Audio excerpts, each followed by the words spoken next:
Space Shuttle, this is flight safety. Keep your hands on the handrail or inside the vehicle and remain seated while in motion. You are clear for launch. Have a great flight to Starport 75. Hey, Glenn. Hey, Chris, how are you?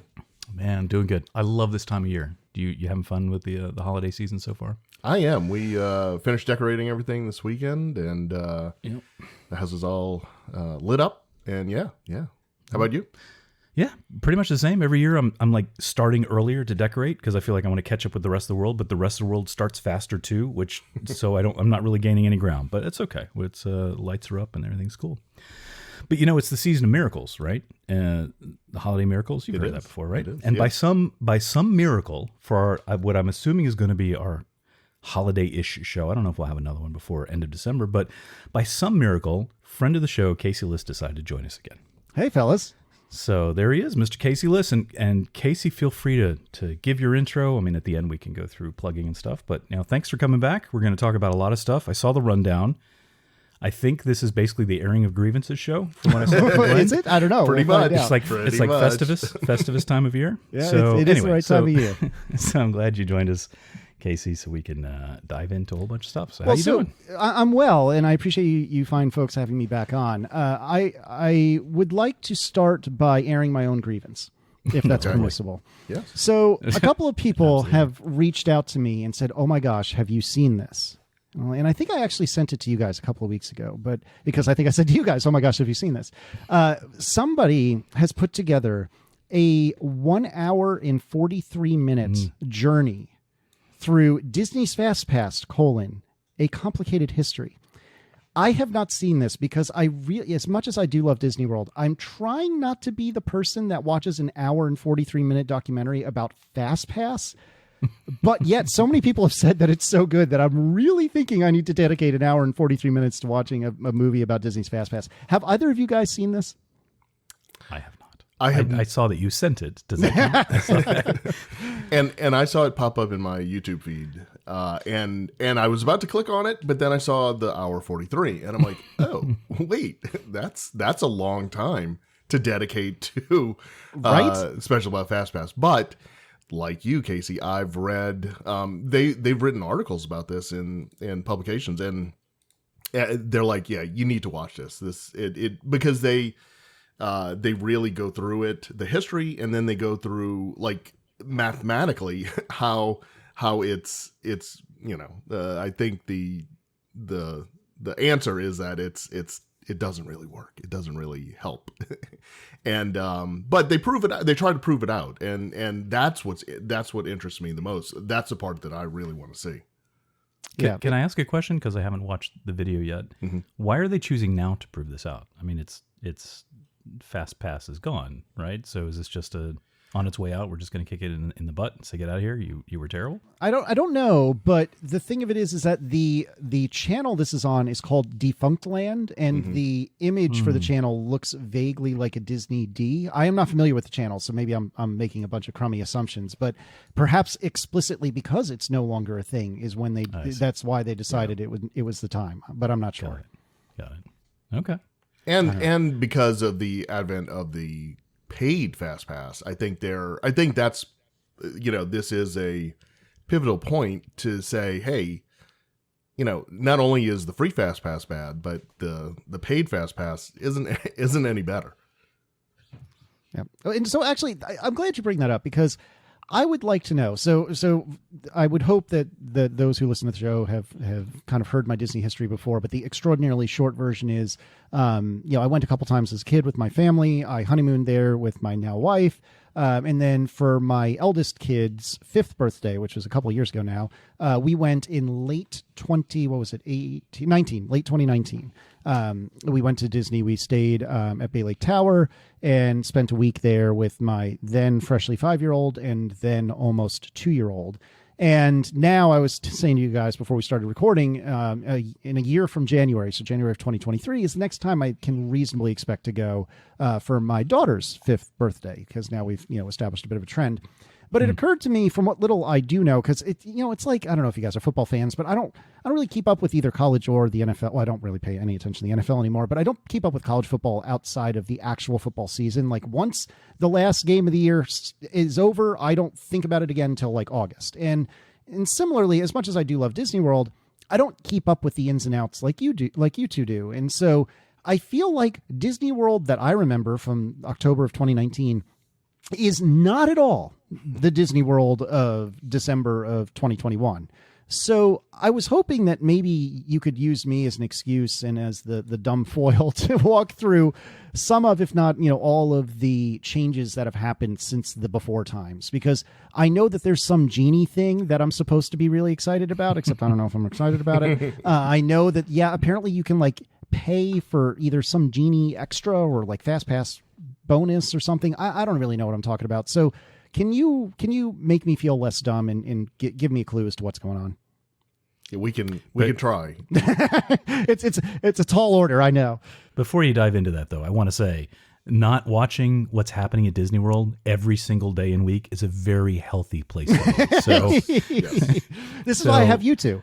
And that's what I was going to say. We recommend our official recommendation, if I can just kind of make this up, Glenn, if that's okay. Our official recommendation to folks is just like, don't pay attention to anything else on YouTube. Just listen to us and we'll boil it all down for you. I think that makes sense. And probably, pepper in a few opinions here or there. Just a couple. But yeah, it's I agree. Even folks that do watch it, it's like it seems in pre-pandemic, post-pandemic, very, very different place. The nice thing too is that we are coming from different perspectives. Chris does live 5 minutes from the parks and is an annual pass holder. But I'm not. I travel there. I went before pandemic. I went last year in 2020 after they opened the parks, and then went back this year as well. So I've seen different flavors of it too, of the opening and then the further opening this year. And then Chris has been as well throughout the year, and so he and I usually on our podcast have differing opinions. Also in person, and, also in person through email, too. But through sure, messages, of course. Yeah, But disagreements often. But I think that's what's interesting is our take on things from a close visitor to a faraway visitor. So yeah, we'll try to do that, and we will go through some of the changes and some of the things that have changed since. Actually, one thing we'll get to actually just changed, got announced today. So we'll cover that too. Breaking news. Yeah, it took all my fire away. We'll get there, but it took all my fire away. It did. I'm so sorry. Yeah, we'll get there. Bullet item number 5, it looks like. So for anybody following the PowerPoint.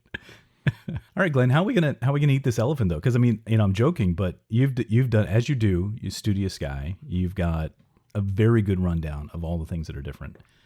You just want to start going through these? Well, are there things that are kind of pandemic related and other things that are not? Well, if you'll permit me Go to ahead, be... Casey, you're the guest. You call the shot. Let me be that guy. Let me tell you how to do your own podcast. So out of curiosity, last I had heard, I don't actually see this on the list, but maybe it's elsewhere and I just didn't notice.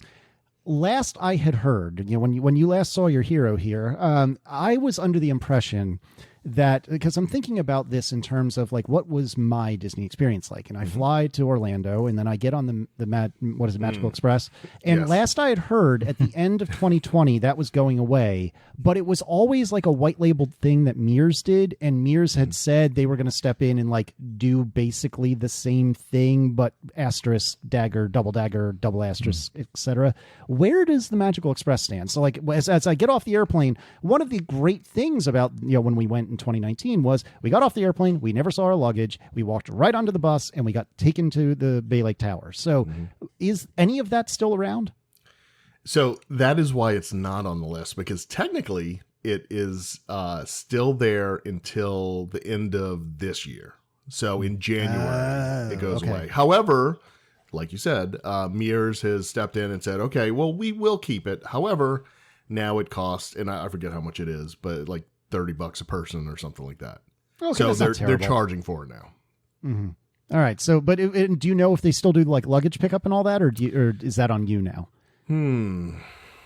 See, I shouldn't put you on the spot like that. That's very rude. That's a good question.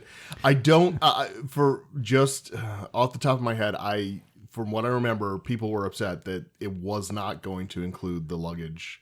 You were going to have to handle your luggage to put it on the bus, and then I think maybe when you get to your hotel, they'll handle it from there. So it's not as magical as it was. Yeah, it's no I think longer they branded painted as the buses. magical. Yeah, it's now the Less Magical Express. I think is what they call it. I still don't know why Disney canceled this, because I mean, all the reasons why they put it in place to begin with, and got lots of anger from all the local transportation companies, like still exist. They just wanted people to go, don't worry about the rest of Orlando. None of that exists. Just come over here. Which, I mean, selfishly for me, that was astounding because, I don't want to have to worry about like getting in a taxi with car seats and things like that. Like, why would I bring a car seat for a journey from the airport to Disney and then from Disney to the airport? Or do I just wing it and hope my kids don't die on the way to Disney World or anything like that? So like some sort of bus service seems like a great answer. And I'm harping on the luggage thing, not because it was really that big a deal, but it was just so delightful that when you're at your departing airport, you get rid of your luggage, and the next time you see it, it's in your hotel room. Like, it was such a Disney thing to do. But it really did make it kind of magical. And so I'm looking at mearsconnect.com/FAQ.html. Will Mears Connect include or offer luggage service like the Past service? They can't even name it, just the Past service. Mears is exploring luggage service and will send an update to all interested and already reserved guests if and when it's available. So that is the big fat shrug. Right. So Glenn, I just want to take this opportunity to point out that Casey came and joined us, asked a very salient question, and then answered it himself. So I'm not sure why. I'm not sure why we're here. Sure. I definitely can take care of the rest of this humongous list that Glenn put together. I can't wait to listen problem. to you guys. You guys go ahead. But that's actually a very good question. And it's, the reason they started doing it and for free was you were kidnapped by them basically, right? Well, I mean, willingly. Yeah. Willingly, but I mean, they took you from the airport to their resort where they have free transportation within the resort to go wherever you want, but you're not going to Universal. You're not going, anywhere else in Orlando. And then they bring you back to the airport. So why do that? Well, I think it was a complete expense to them. This is a whole, and we will not get into that on this episode, but I mean, it's a different Disney now that is, it appears that they're managing more from spreadsheets than they have in the past. And I think it was just simply, hey, this is a huge expense for us. There's Uber now and everything else, and people now can leave without having to rent a car. Oh, I didn't think about that. So that may be the fundamental change, is that the rideshare services they're not getting the win from Magical Express that they wanted, because it's, yes, because before I would have had to rent a car, right? It was the primary way, and then drive there. And then I could leave, and they say, hey, well, let's take out the car rental. Then they're not going to go anywhere. But you're right. I can just get an Uber. And so, okay. So I see. So the game changed for them a bit. Okay. That is very interesting. And also, as I'm listening to you guys, I'm looking at this Mears Connect FAQ. Apparently, there's 2 tiers of service. There's the standard service, which is, how much did they say that was? Round trip's $32 a person, which I think Glenn, you'd said 30 a minute ago. So $32 a person for the standard service. Wrong, is what he's saying. Yeah, that's exactly what I'm saying. I mean, you monster, I monster. That $2 each, man. But apparently there's also express service. So standard service is like the Magical Express that I think of, where you're going to one of like 4 different resort hotels. You might be the first one, you might be the last one. Tough noogies, at least you're getting there. Whereas the express service is not per person. It's $200 for up to 4 passengers. So that's, roughly $50 a person. And that, they say, it's guaranteed to go direct to your resort, which is actually pretty cool, because granted, this is the first worldiest of first world problems, but if you happen to be the last stop on the Magical Express, when all you want to do is go to Disney World, it is not a fun experience. So if you're already in the $11 trillion to go to Disney World in the first place, what is another, $20 a person for speedier bus service? Yeah. It's not bad. Yeah. Yep. All right, so I'm at Disney World. What's different? Am I allowed to walk around like a monster without my mask on inside? So you can walk around without it outside, but not inside. And it's Chris, you're there, but I think Orange County said that they got rid of their mandate for indoors, but Disney still hasn't, right? Yeah, no. Surprising no one in my part of the world here is that pretty much all of the government-related mandates have dropped. But yeah, Disney's, which surprised me a little bit that Disney, because they actually dropped their mask mandate for a while, right? It was like maybe a month They or so. did. And then Yeah. Oh, I didn't know they that. brought it back. Yeah, Huh. the indoor mask. I think it was about a month. They dropped it right until the Delta variant kind of kicked up, and then they brought it back, and it's just stayed ever since. So I haven't heard any rumblings of them changing that, but I don't know, Glenn, if you have. No, that's what everybody's waiting and asking. Hey, when can we get rid of the masks indoors? And I think with this new variant coming out, I don't think it's anytime soon. So Yeah, and the last time we were there, I remember when it was, not too long ago, a month or so ago. Putting them on to go inside, not a major hassle. To have them on all the time, which is what the original mask mandate was, wasn't it? Yeah. All the time in the park. all the time. Yeah, and I think you were, Glenn, you visited during that, right? I did, yeah. So we went in September of 2020, and just for 2 days, just a real quick trip, and yeah, we had to wear the mask the entire time. Anywhere in the and park, yeah. September in Orlando's not chilly, so What are you talking about? it Nice fall definitely weather. was tough. And then so that we actually our trip this year we hit the sweet spot, and so my whole family, I made sure that all of us, including my son and daughter, were fully vaccinated before we went on the trip. And so at the time, the Disney said if you're fully vaccinated, you don't have to wear masks anywhere, inside or out. And so for the week in July, we went. We did, the only time we wore masks, were required to wear masks, was on the Disney Transportation, which was the Skyliner and the monorail.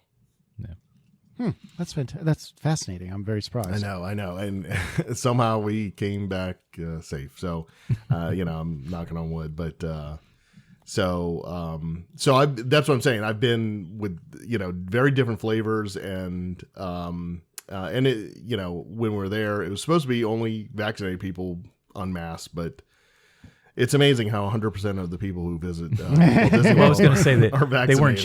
checking. Yeah, they weren't checking for proof. Oh, so no, it's no, like, yeah, not at all, right. yeah. So they're not anyway. allowed to actually. So Yeah, so that's okay. So still indoors and that's fine. Like last time I was there, it wasn't too onerous. And we've got a 5-year-old and a 10-year-old, and they didn't really complain about it. It just became habit, right? You're going in, and gotta put on your mask. It's no big deal. Yep. So as far as entertainment, still no typical parades. There are cavalcades, which is essentially one parade float with characters on it, and it flows through the park at random times. But they have a bunch of these things, and it's actually, if I'm completely honest, I prefer the cavalcades over the parade, the formal parade. But right now there's no daytime or nighttime parade at Disney World. Then what makes you prefer the cavalcade? Well, I'll be honest, I don't like having the 3:00 parade, right? The crowds form, everybody gets on the sidewalk, and they're it's 6 deep or whatever, and before the parade, because they know it's coming. They used to give fast passes for seating sections for the parade, which I did a couple times, and this way, it just, because it's random, it's on some kind of schedule, obviously, but it's like every 10 or 15 minutes, like a float will just come by throughout the park. And it's like, oh, hey, it's cool. You get to see Mickey, multiple times during the day. So it just, they have dancers and stuff, and it just, it's more relaxed because it's not as crowded, and you get to see everybody, and it's just a lot more fun, I think. I hate to admit it, but I agree with Glenn. I've been there. So you haven't seen these, Casey, right? Obviously, No, they no, didn't no, start no. till after. Yeah, I prefer them as well. They don't clog the park as much as the full parades do, because it really just makes it hard to maneuver around. And because we never were paying attention to any sort of schedule, it was just like, oh, hey, something popped up that's kind of interesting. We run over and see what it was, and so yeah, I kind of like them. But I will say I do miss a nighttime parade. So Yeah. I guess I would want to blend. Bring back a nighttime parade. Just because, I don't know, has kind of a festive kind of feel to it, but keep the daytime cavalcades. Kind of, if I had my choice, that's what I would do. Nobody's asked me. Are you a parade guy, Casey? Do you like? I mean, I don't have strong opinions about it, actually. I don't like that moving anywhere near really anything during a parade is a nightmare. Right. And this is doubly true if you have, like, when we went last, we rented a stroller from one of the stroller rental places, and a 2-kid stroller from one of the stroller rental places there was side by side, which was fine, but that means you're like 4 friggin' feet of stroller sideways that you're trying to maneuver through this just mass of humans, that it was just very, very challenging and very frustrating.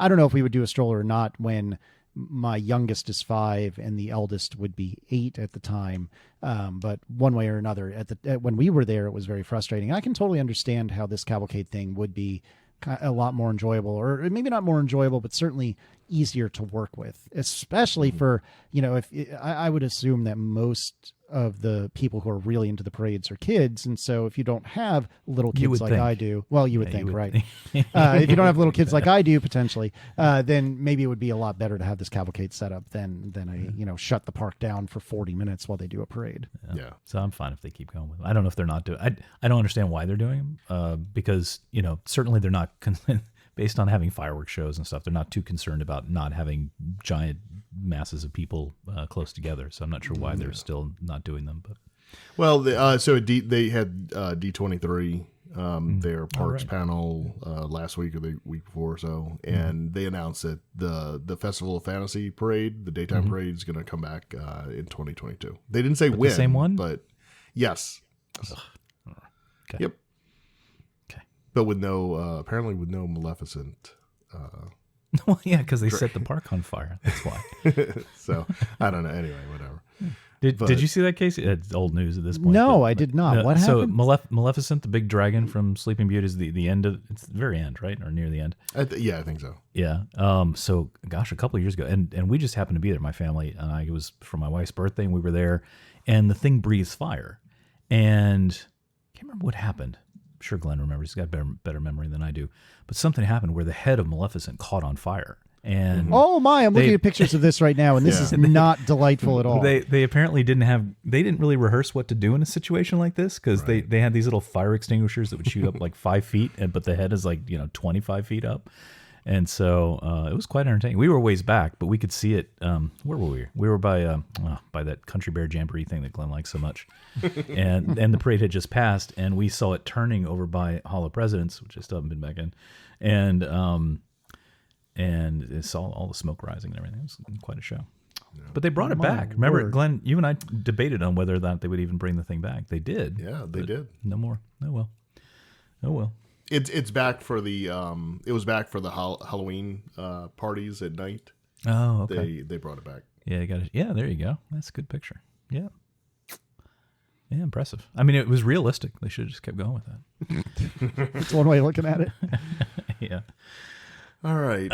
So moving on, no dining plans. So what? Yeah, no dining plans yet. No paid dining plans. Even if you wanted to pay for one, you couldn't get one. So they're not offering it as part of any hotel deals. Oh, that's BS, man. So the dining plan, we probably talked about this. The dining plan to me was worth its weight in gold only because I'm the kind of cheap jerk that would micromanage everything I bought. Like, oh, do I really want a burger when I can just get a salad that's like $5 cheaper? Which, granted, when you're dropping $11 gazillion at Disney World, I don't know why I would think like that, but here we are. And so I loved doing the dining plan because I got to eat more than I should and not have to worry about it and just know that it was going to happen, whether I like it or not.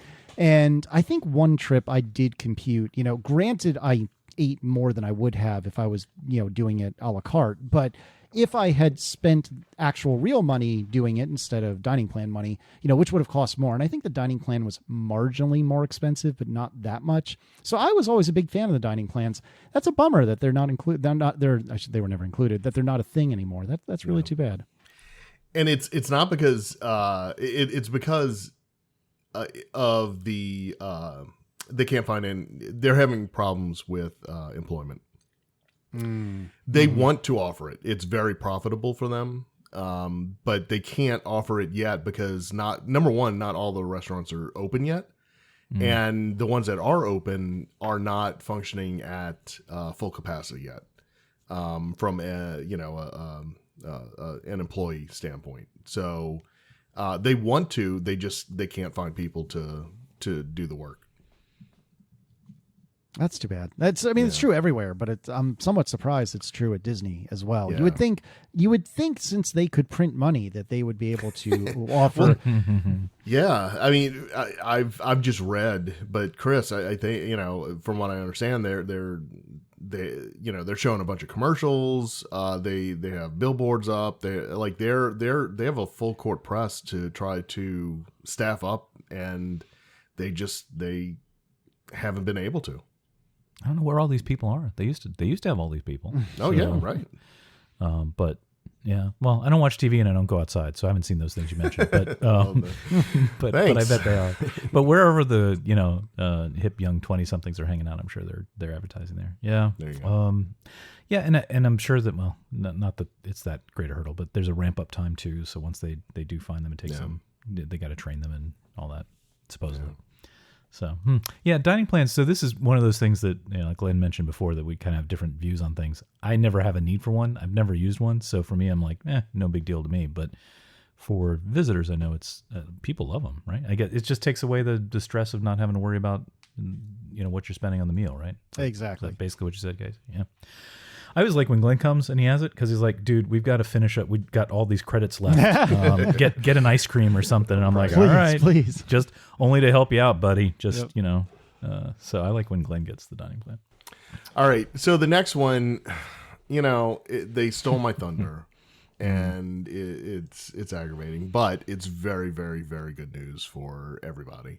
No, this should not be considered good news. Well, no, I disagree with your thesis. Should not be considered good news. This should have happened long ago. Well, it should have. It should have. So what are we talking about? Sorry, I know what you're talking about, but so since the shutdown, Disney has not run parking lot trams in any parking lot. And it's not the biggest thing for like Epcot or Hollywood Studios. It's a little walk, but it's not horrible. But for Magic Kingdom and Animal Kingdom, it is critical. And to the point that my last trip to the Magic Kingdom, I actually paid for preferred parking to get up close because the trams weren't running. Because at the end of the day, when everybody's tired and feet are hurting and everything else, to have to walk another, I think I measured it on Google Maps. It's like another mile and a half walk to your car. I mean, if you're parked, because we took like midpoint of the parking lot, but yeah, it's still another hike, and the parking lot trams are a necessity, and they announced today, literally 4 hours ago. They announced that the trams will be back later this month. So why are you guys anti-tram? No. Oh, no. We're pro-tram. I'm sorry. I misunderstood you. Okay. No, what I was trying to say was, because Glenn was saying it's very good news, but I'm like, no, Disney doesn't get a pass on this. Disney doesn't get applauded because they're finally bringing back something they should have brought back. I understand. Months ago. Gotcha. And I've complained enough to Glenn about it. But this, of all the things, lots of people, going back to, paying too much attention to what they do on a day-to-day basis, looking at you, Glenn, paying too much attention to that. But for whatever reason, this one issue just really struck wrong with me, because they stopped it because of the pandemic and they didn't want people close to each other, blah, blah, blah. And they shut down the parks, et cetera, right? But as soon as they started having fireworks shows and other things where they're jamming people in lines, there was no longer any rational reason to not have this. And it just seems so cheap and punitive. Mm-hmm. See, I'm still going to rant about this because it still hasn't. They haven't started them up yet, right? They're still down technically. They are still down. Okay, good. So I'm still in the window to rant about it. So it just seems so cheap and punitive to guests, and so anti sort of good guest service. And because kind of to your point before, Casey, about it's nice to just drop off your bags and have them deal with it. That's the Disney that I think most people know and love, is like, they kind of take care of it. And yes, there's long lines, and yeah, it's expensive, but you're going to get a top quality experience out of that, or you should. Yep, and it just seems so cheap to just like, we don't want to run the trams because, gas is expensive or whatever. And it just, especially like Glenn is saying, like, it's one thing when it's on the way in, but it's on the way out and you're tired, and now you've dumped off all of your money at Disney, and they're still going to make you hike it all the way back to your car. It just seems so insulting. Yeah, well, I feel like if it were me, I would see if I could park at the Contemporary rather than the Transportation Ticket Center, because my goodness, I mean it's a not terrible walk from the front of Magic Kingdom to the Contemporary, and I thought you could park there for We a used fee, to do that. you know. My wife and I used to, long before they charged for it, we'd kind of sneak in there and maybe tell a fib and say, we're going to go to the concourse and do some shopping. So that was nice. But no, you have to pay now, right, to park, Glenn? Think. And you have to prove that you're staying there. Or something, Yeah, right? that's That's different. They have security booths at all the hotels now, and you can't. Yeah, because that was a loophole that I exploited many times. So, unfortunately, and I got caught once at the Contemporary. Yeah. That was not fun. But did you go to Disney jail? Did you have? Was it no, like I did, Pirates of the but Caribbean? I got Were you in sent there with- away. So, that was not a good day. Yeah. But, Well, that's good. They're bringing them back, I guess. Yay, good for you, Disney. You did what you were supposed to do. So, did they cite any reason why they're suddenly bringing them back? Is it like, and I can play devil's advocate and say, okay, maybe because it is kind of specialized. I'm sure the people that drive those trams have to have particular class of driving certification or something. I don't know. I'm sure there's some. They have college program kids driving those things. Is that right? Yeah. Yep. I figured it was some, No, it's 50-year-old veteran commercial driving somebody. No? With a CDL with a bunch of endorsements and so on. Yeah. There you go. Yeah, wearing an engineer hat, as they should. Yeah, as you No, should. I know people that on the college program who drove them. So no, trust me, no. People are lucky they got from the parking lot to the gate in one piece. Wow, so now we get to finally use the brand new TTC tram station, I guess. Epcot right? too. Yeah. Oh, Wait, they have new tram stations? Oh, yeah. Yeah. Oh, are they fancy? I mean, not As much as a fancy, tram but station. they're Yeah, okay, fair. yeah, right. But they're they moved them, and they have security in a more permanent place. Right after you get off the tram, you go right into security, and so they have it. It's pretty. It flows really well. Yeah, I was going to say it's like an setup. efficiency. Sorry, Yeah. it's like an efficiency fix, right? So Correct. Yeah, it should be easier to get it. Yeah. Nice. All right. Well, now I'm more anxious to go back and give that a shot. Yeah. All right.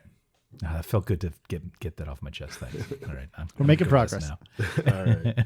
So some other differences. The character meet and greets finally came back about a month ago, but they're limited. You don't actually get to go up close to the characters. You stand say about 6 feet away, and you can get your picture taken with them, but you can't actually touch them or hug them or ask for their. I don't think you can ask for their autograph. It's still very limited, but it's coming back more and more. The princesses the face characters are gonna come back soon. So that's coming back, but it's still very limited right now. That's good because the kids love that. Yeah. Yeah, I was gonna. It's not too big in my family. Although my oldest, for some reason, he's like, when they bring autographs back, he really wants to go do that for some reason. But I'm like, I could just sign it for you. It's but did your when your son was 5, Casey? Did you guys do a lot of like character?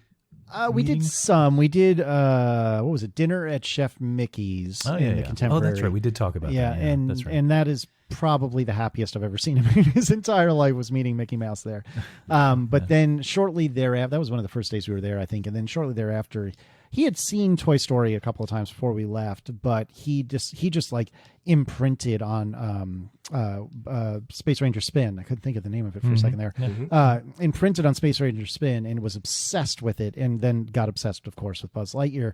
And so one of the last days we were there, we were in MGM or Hollywood, and we saw a meet and greet with Buzz, and we got in line. It was not a very long line at that point. We get in line and we get to the front, and after just like 5 or 10 minutes, they were like, "Okay, Buzz needs to take a break. We'll be back in 10." And I was like, "No," because we're right there. But it ended up being just a couple minutes, and my kid Declan, he got up to the front and was just overjoyed to meet Buzz Lightyear, and he was carrying like the Buzz Lightyear toy he had guilted us into buying him just a day or two prior, and he was happy as a pig in poop. Loved it, absolutely loved it. That's cool. Do you know, Glenn? Does this Are they bringing back any of the character dining stuff? Was that any part of this? Yeah, some of it is back already, but once again, they stand at a distance. Okay. So they come kind of close to your table, but you can't. They don't come right up to you. They don't interact with the kids or anything. I mean, they interact with them at a distance. Sure. It's not like you can't look at me. But I'm too good. Well, I'm sure Disney has discounted the cost of the character dining. Oh, naturally, right? To make up for that. Yeah. Okay. Well, it's a particular interest to us because we did have a tradition where every Christmas Eve we went and did at Grand Floridian, just because it felt very Christmassy and kind of old timey to go do a character dining there. But I guess this will be 2 years now. I don't think we'll do it until it comes back in full force. But wait, which restaurant at the Floridian? 1900 Park Fair, is that its name? Yeah, that's the the regular one with the pipe organ in it. I don't know if you remember. I think that's where I had breakfast with Erin one time because we went for her honeymoon, we went for her 30th, and then with the kids. And I feel like we had breakfast there pre-kid one time, and it was at the regular people restaurant. It wasn't at the fancy steakhouse. What's the name of that one? Victorian Alberts? Yes, I thought I could remember the Albert part. I couldn't remember the Victoria part. Anyway, so we didn't eat it there or anything. It was some breakfast he played. It was a very good breakfast, and I think it was 1900 Park Fair.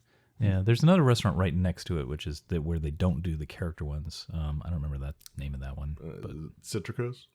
Sure. No. Oh, that one's the one fancy out by too, the water? isn't it? That one's out by the water. No, that's Narcoossee's. Is that? Oh, right. Yeah, so shows you how much I know. Well, I guess it was that. Yeah. So anyway, I guess we'll have to wait for maybe next year. Oh well. So one of the big benefits for resort guests was they had extra magic hours, either in the morning or the evening, and it was certain parks on certain days. So they've changed that now to you get in 30 minutes early to any of the Walt Disney World theme parks. However, not all the attractions are open. That's so weird. Yes. I don't know if I like this or hate this. And so I'm sure Chris will explain to me exactly which one it is. But I feel like with Magic Hours, particularly pre-kids, when we were willing to, get up early and stay late, I feel like they really... Maybe I convinced myself, maybe it's a placebo, but I felt like it made a big difference. And I felt like we could do a great job of getting a bunch of rides in real quick before all the, plebes came in at the regular hours. With 30 minutes, you can barely accomplish but a couple of rides in 30 minutes. Like, what is that really buying you? That's the question. I mean, that's what everybody's complaining about is, look, 30 minutes. That's not, just like you said, that's nothing. Maybe one ride you could get on, but you have to remember you're going in with all of the resort guests who want to be there that day. So, I don't know. I haven't been there to experience this. So, but I can't imagine that it's that much of an advantage. It's really, you're going to kind of just jump the line for probably one big attraction, right? Yeah, right. Really, yeah, that's what I'm thinking. What that amounts to. Yeah. So, so that, and then, entertainment wise, fireworks restarted in July. So they did not have fireworks for about a year, which makes sense because people tend to crowd when watching fireworks and they wanted to avoid that. But, in July, actually when I was at July 1st, I went a little bit after that, but they were going when I took my trip this year. And I'm not fireworks are nice, but I'm not, for me and my family, we would rather leave as the fireworks start so that we can avoid the rush to the monorails and ferries. So that's a smart way to do it. Yeah. So, but they're back up and running. Epcot 2, they have a new show, Harmonious. So is that the one that they had in late 2019? They had like light cycles or something. That's not what they called them, but they were like jet skis with like kites behind them. Yeah, it was Epcot Forever was that show. Oh, that was a right. temporary show to bridge between Illuminations and Harmonious. So it was intended just to be temporary, but it's a different show. Now, so Chris, you've seen them. I have too, but So for this Harmonia show, they built in the middle of World Showcase Lagoon this huge monstrosities. Monstrosity, yeah, Mm-hmm. yeah. It's in the shape of a circle, and that's what they spray the mist on to display the video that accompanies the fireworks and the show. But it's there all day. Like with Illuminations, they had the globe that they would hide in the back, and then 5 p.m. they brought it out, and it was just there part of the day. But this thing is permanent, and it is something. In the dark, this looks, so I'm looking at a YouTube video right now. Mm-hmm. In the dark, this looks super fancy. I can see how it would be quite an eyesore during the day, though. My goodness. Yeah. It's ever present. And what they said was that during the day, we will turn on the water. So it'll be spraying, and you won't even notice the structure underneath. It'll just be a nice water feature, right? Mm-hmm. And that did not happen. Or Chris, do they have it on now? But it's just like what? Well, they did a test, and it's just like a garden hose, just kind of trickling out some water. And everybody said, no, they're just testing it. Give it some time. But I think it's still that. I mean, maybe it got a little bit better, but it is not. It's the kind of camouflage like we do in our house when we're going to have surprise company coming over. And we're just trying to hide some stuff to make it look better in here. But no, it's horrible. I mean, and I'm really trying to be quiet and not get worked up about this because, there's no excuse for the Imagineers because they have VR and, all the kind of visualization tools they could ever want to see what this would have looked like beforehand. And they still went ahead and did it anyway. Yeah. And you just have to see this thing for 99 point whatever % of your time at Epcot, and the only time it's of any value is the fractional % just when the show is running. So, man, I'm really hoping it does not have a long life, but I'm sure they invested a ton of money into this thing, so I fear it's going to be around a long time. Yeah. And to be fair, I haven't seen the show in person yet, just because they messed us up by, the Epcot show is supposed to be at 9 o'clock. It's always at 9 o'clock. It's always been 9 o'clock. It should stay at 9 o'clock.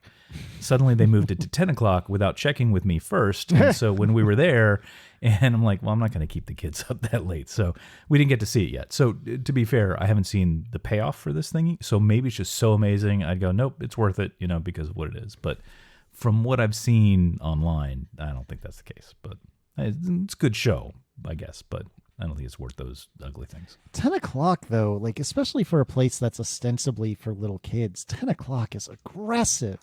My goodness. Epcot's the grown-up park, though. Well, that's true. That's where you go get drunk.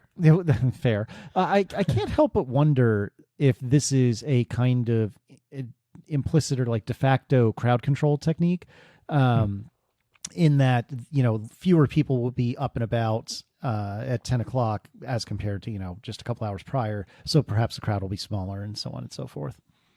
Interesting. I didn't think about it from that standpoint. I don't know. I know they're opening Epcot ridiculously late as well. So they just kind of shifted everything. But like 11? Isn't that when they're opening? Yeah. Like the Wait, it opens in the morning at 11? Yeah, Future World. Remember, it used to be World Showcase would open at 11, but now Future World, the main part opens at 11. I think World Showcase opens at 1 or 2? No, I think they both open at the same time now. Oh, they do open at okay. But it's insane. That's bananas. My goodness. And I can't find, I'm sure there's reasons in spreadsheets for all this stuff, but I don't know why, like what's different now about Epcot. Well, I take that back. Except it's a horrid mess right now, and they probably just shouldn't open the park at all until it's done. So I don't know if that's part of it, but yeah, it seems like a weird thing to open up so late. So you keep mentioning spreadsheets in a derisive way. So you are also not a fan of whatever, is it another Bob that's in charge of the parks? Is that right, or do I have that wrong? Well, oh my God, Casey, you're opening opening a door you don't want to go in. So fair. So Bob Chapek is the that's right. Yes, CEO. Yes. Bob Iger. The switch really took place in early 2020, but then the pandemic hit, and he kind of stuck around. Iger stuck around, and but at the end of the year, he is completely gone from the company. So it's Chapek, but. And look, I'm not a fan of Chapek, but he's only been in there for really, this year fully. Well, as CEO though, but he's been as over CEO, parks yes. for quite some time, right? Yes. Okay. He has been, but this all started under Iger's watch. I mean, I don't hold him innocent in any of this. And the thing is, from a shareholder perspective, it's awesome because the company's making money like never before. They're doing everything right. They're packing the parks. I'm reading even as people are complaining about the high prices and everything else. All last week, reports from Thanksgiving week has been, that the park, every park was packed. Like there's nothing they can do to stop people from coming. So why wouldn't they cut back? Why wouldn't they raise prices? I mean, they need. I mean, so they're trying to make money. Yeah. So I'll try to kind of summarize the grievance, but it's basically, excuse me, like the tram issue is that they're making decisions, Disney of old, and and this is always up for debate of whether it really existed or just existed in our foggy memories. But because this argument has gone on as long as I've been following Disney, which has been, closely has been 25, 30 years. Well, 25 years, almost exact. People always say, "Oh, Disney of old, they had different, priorities, and the quality was better, etc." But I think that is true. There is a general trend where, Disney in the 70s and 80s was more about, "Yep, we're going to charge you a lot of money, but everything is perfect, right? All the light bulbs work, none of the paint is chipped, and the trams run, etc." But over time, like every company, like Glenn was alluding to, is that they're looking how to maximize their bottom line and give return to shareholders. And so it feels like I'm going to paraphrase for you, Glenn, you can correct me if I go wrong, but it feels like to longtime watchers of this and visitors that so many more decisions, again, I'll point to the trams, are being made because it is the cost-effective thing to do, not because it's the right guest experience to do. And so that's kind of the major flip. So that's the joke about it being run by spreadsheets. It's just saying, well, if we stop giving people straws, we can save, a half a penny on each drink and, blah, blah, blah, blah, blah, which, straws suck anyway, so I guess that's okay. But you know what I mean? Just that, like, every place they can kind of cut, and I don't know if we'll have time to get into it too deep tonight, but about mobile apps and kind of, service level. It's just it's being run for efficiency and ROI maximization rather than experience. Did I get that about right, Glenn? Anything else? Yeah, no, that's it. You did better than I did.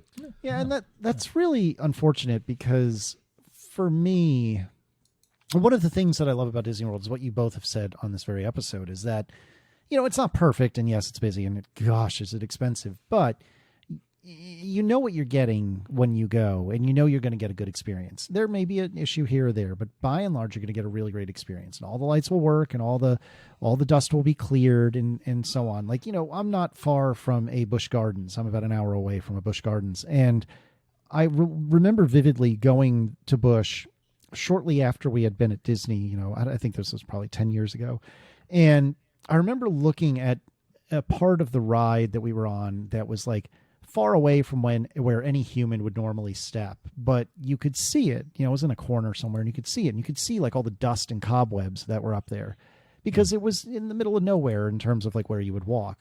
And I remember thinking to myself, I understand why there's dust and cobwebs there because nobody's probably set foot on that little, platform over there in 20 years, but they would at Disney.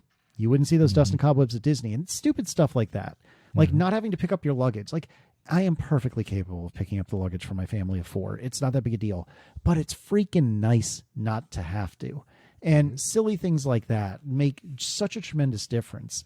And it's a real bummer. Like, obviously I haven't experienced this, but it's a real bummer to know that the extremely reliable Disney World that has always, for my family, for my experience, always been arguably the most magical place on earth.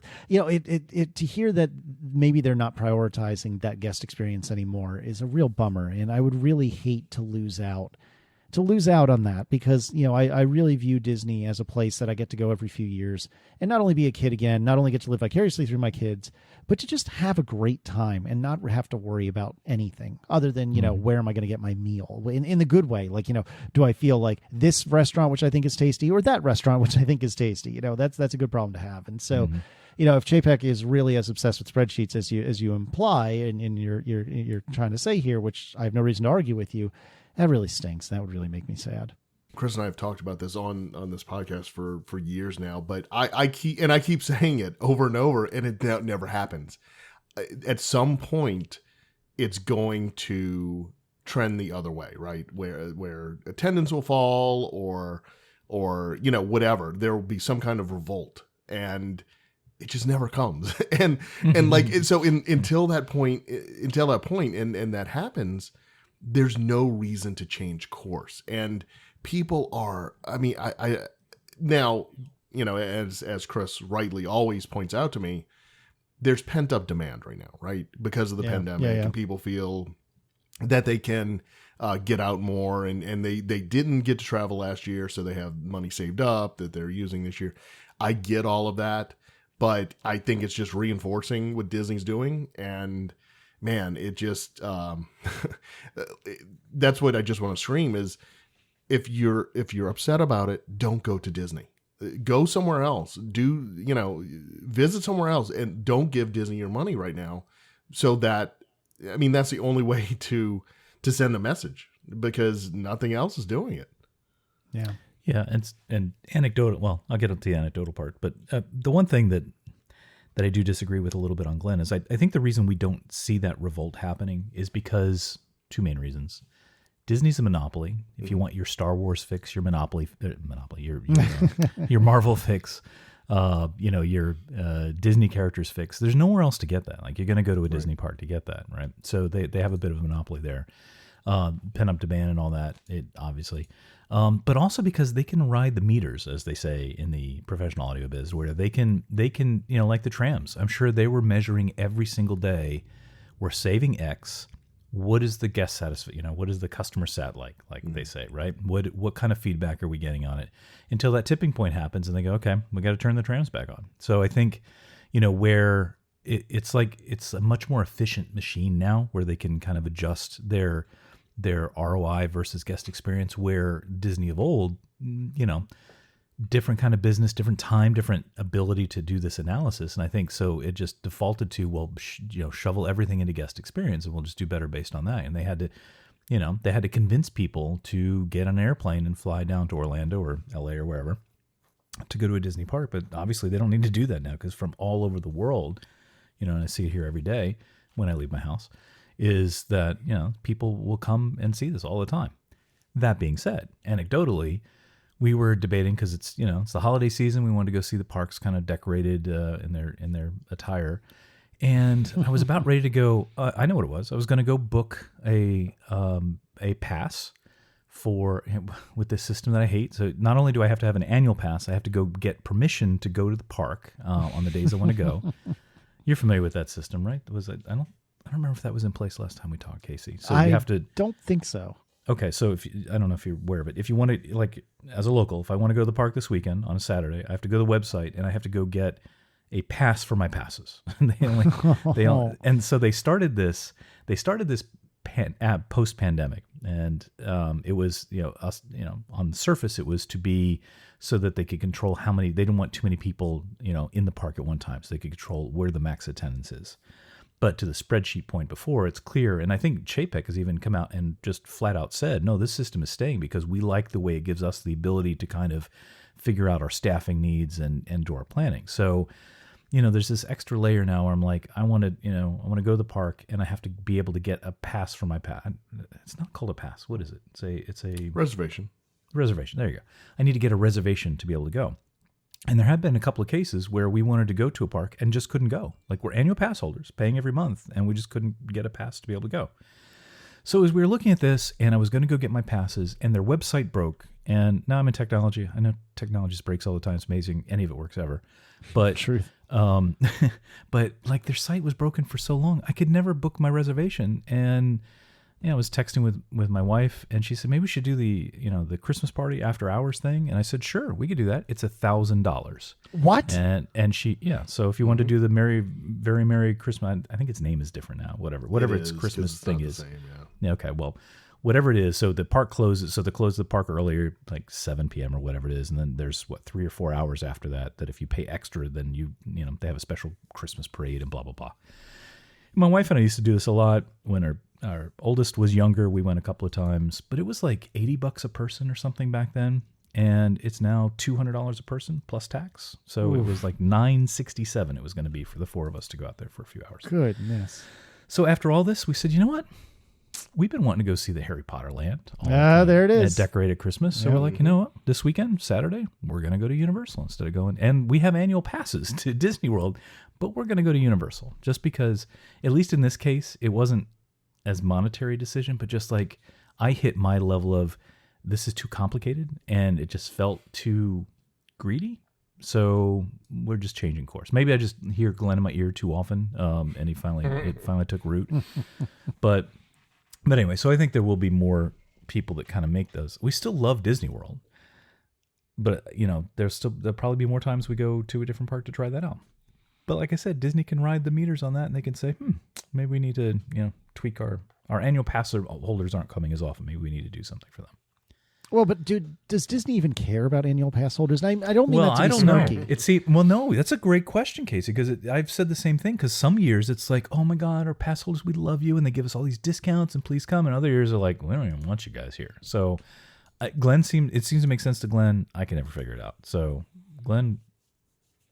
No, they don't care about pass holders. No, why? No, of course not. Why would they? I mean, the way Disney looks at pass holders is they are paying, and Chris, I'm just telling you, objectively, this is how Disney views them as they're paying $3 a day to be here, where we are charging other people, day guests are paying $150 a day to be here. So, and those $150 people, they're going to be here all day. They're going to buy lunch from us. They're going to buy dinner from us, and they're going to buy some souvenirs. They're there 7 days and they're gone. Yes, right? Yes, but in those 7 days, they've spent thousands of dollars, and those visitors haven't taken up the same amount of resources as annual pass holders. So they're there. So my family is there for 7 days, and so they're only going to have to house me, entertain me for 7 days, and then I'm done. I'm gone. Whereas annual pass holders, if they only had annual pass holders, they have to staff the park 365 days a year fully for annual pass holders. So that's on their $3 a day. So that's how Disney views pass holders, and it's just black and white. That's how they, and so yeah, they give annual pass holders get 20% off merchandise and dining or whatever, right? Okay, that's fine. But because those people are going to come more often, they're going to buy stuff. And if you know that you're getting some kind of discount, you're going to buy more. They're making up that 20%. That's nothing. No, I know. And that's always been my disagreement with you, is that I think in the long run, that I think annual pass holders are probably more profitable than people, no offense, Casey, but people like Casey's family that visit once every couple of years, right? Not your family, Glenn, that you're there shoveling money at them all the time. most people aren't doing that, and it's sure, at least from a pass holder side, and you've had annual passes before, Glenn, so you know what they do. I mean, they send you lots of marketing on, especially when it's time to renew or this event's going on, or that. So that it's clear they see that as a pool of customers that they definitely want to keep engaged. Well, Disneyland. It's a pool of money that they want to keep. Yeah, right. Exactly. But that's everybody. I get it. All right, easy. You said you weren't going to complain this episode. Yeah.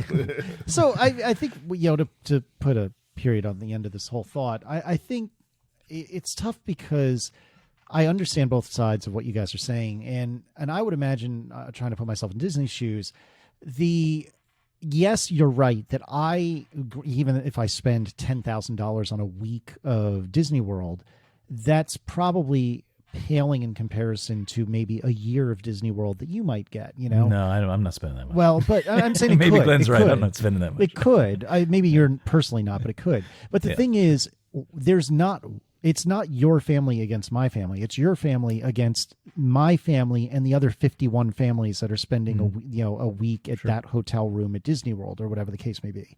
And I think that starts to add up really, really, really quickly. And that's why I suspect that the annual pass holders, while important to a degree, are I would assume they are not the money makers that a infrequent visitor, well, not like me personally, but the role I play in Disney World of an infrequent visitor, I suspect that we as in aggregate are more lucrative than your average annual pass holder, but maybe I'm wrong. Well, I'm sure they have spreadsheets that that prove it out one way or another. I'm sure they know. And I think one is a short game and one is a long game yeah, for that's them. true. Because, granted, any given year, like if you took 2019, which is when I think you said you were there, Casey, I guarantee you we did not spend that much at Disney as you did that time. But we have been paying for annual passes for 25 years. Oh, that's a good point. That's a good point. And we, it's just baked into our finances. It's like taxes. It just gets paid. It just goes to the mouse instead of the government. And maybe that's what they look at is like, they know it's valuable, but it's more of a long-term value rather than, something that they can goose in the short term if they're really trying to, hit those numbers there. No, that's a good point. Now, if you'll permit me, I feel terrible for Glenn because he put in a lot of work getting a lot of different bullets that we're now totally destroying his thing. That we're Sorry, destroying, and we're going to have to skip for time. But I wanted to ask you. So you had said just a moment ago that you had to get a reservation for your pass, and that it was very complicated and very frustrating. And although a lot of these bullet points I genuinely would like to discuss with you, fine gentlemen, at some point, I feel like it would be remiss of us not to talk about like the whole reinvention of FastPass and Genie Plus. Like, if you'll permit me, Glenn, boss, I'm sorry for ruining your show notes here, but if you'll permit me to jump ahead, I'd really like to give the whole Genie thing some time to air and give us some time to talk about it, because I genuinely know almost nothing about it. All I know is everything is different. There is no FastPass, and you got to pay for stuff. When you didn't have to pay for FastPass, and that's now everything I know. Sounds about right. So what is reality? Is that reality, or is it very, very different? No, it is, and so there's a few things that have led to Genie Plus. It had been in development before the pandemic. It was announced by Chapek, I think at the 2019 D23 presentation. So it was coming. They never said when it was coming, but they started hinting that, hey, look, we're going to come out with a new thing that's going to help you in your visit and help you have a better day, right? So it's like, okay, we know it's coming. And so the pandemic hits, and during the last year, 2 years, they've, for safety reasons, really, they started moving things online through the My Disney Experience app. And the first things to move really were in the parks. You want to go eat at Pecos Bill's, right? And get your tacos and well, guess what? You can't stand in line and wait and order. You have to use your phone to mobile order. You're picking the restaurant you're going to eat at. You're picking your meal. You're paying for it all on your phone. All right. So charitably, I could be clear across the park and know that 10 minutes from now I'm going to be at Pecos Bill's. Mm-hmm. And so the charitable read on this is that I can make that order, 10 minutes ahead of time, if you will. And by the time I walk over there, hopefully the food will be ready. That is, in theory, correct. Okay, so what's reality, though? Reality, what it became is you have to order your food pretty much when you enter the park at 9 a.m., because everybody at noon is going to get on their phones and look at the restaurant they want to go to and order, and your order is going to be ready in an hour because there's so many orders to fill. So, and they fill them. They offer you a return time, right? So you can say, okay, I want to eat around, between, I think it's a 30-minute increment. So between noon and 12:30, I want to pick up my food, and so you have to pick that first. And as you get later in the day, those times aren't there anymore. It becomes 2 p.m., 3 p.m. So at noon, people are like, well, wait, I can't even eat for another couple hours. That's brutal. Yeah. So that's what we did in July. We would get in the park and just start, okay, what do y'all want to eat? Where do you want to eat for lunch? What do you want to eat? And ordering it and paying for it. And then planning my day around that, rides wise and everything else, it's drastically different now.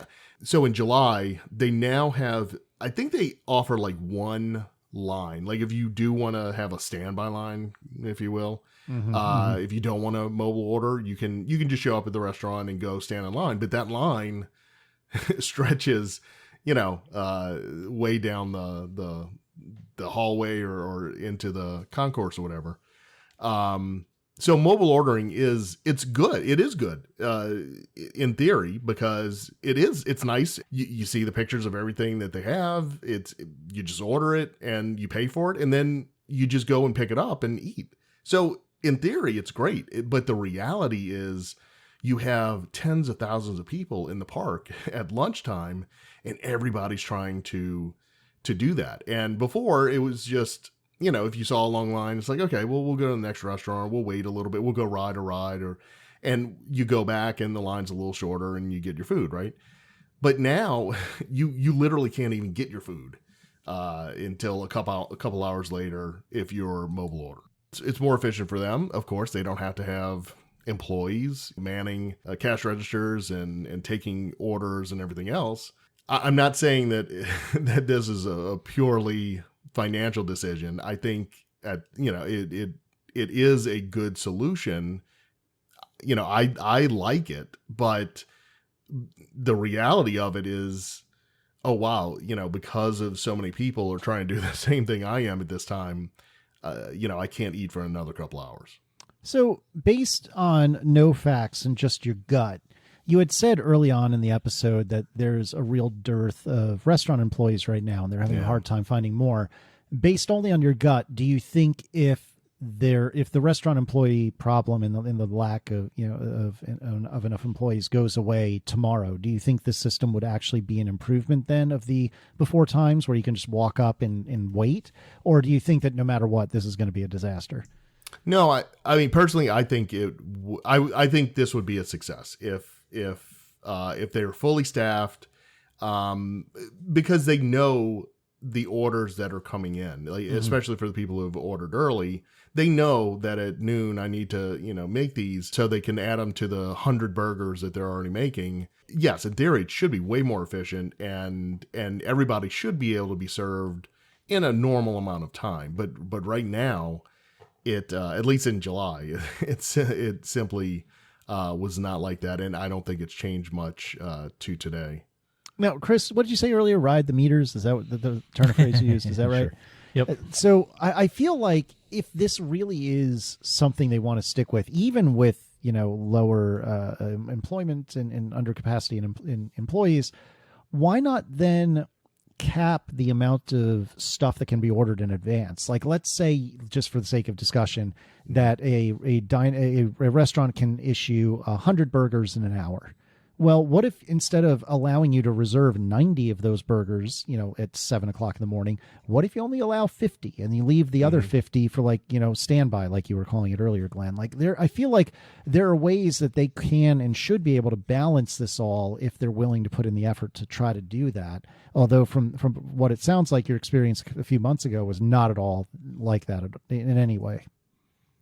Yeah, I think that is a good option to look at, is how can they change their operations to better serve the people, and especially the impulse buyers. Let's call them impulse buyers. The people who just show up at noon, their stomach's grumbling and they want to get something to eat. So yeah, I'm hoping that, look, Disney's a huge company and they're very, very good at statistics and analysis and everything. And I went in July. This is December, so it could be radically different, to today. So, so that's why I'm not trying to throw too many stones at it. I think it's in concept, it's a great idea.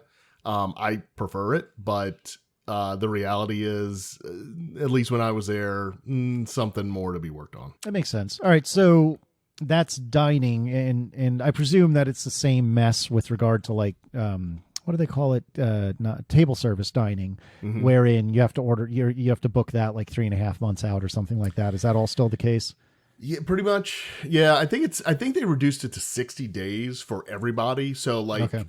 if you were a resort guest, you could like, if you made your reservations a year ahead, then when that window opened, I think it was like 6 months ahead or something. You could book all your dining and everything else. I think they've taken that away, and I think it's 60 days for everybody now. Interesting. Okay. So- And then other than that, though, like the table and counter service, though, once you're receiving your food, all of that is basically the same as it ever was. Yes. And what about getting into your hotel room?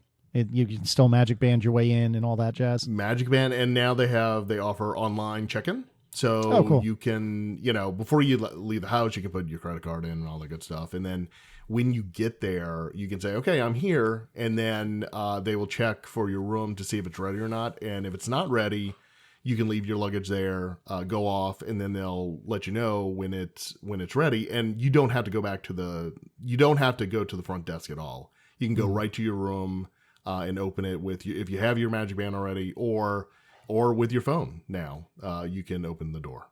Yeah, we did that when we stayed at the Wilderness Lodge back in the same time period that Glenn was there back in July. It was nice. I liked it a lot.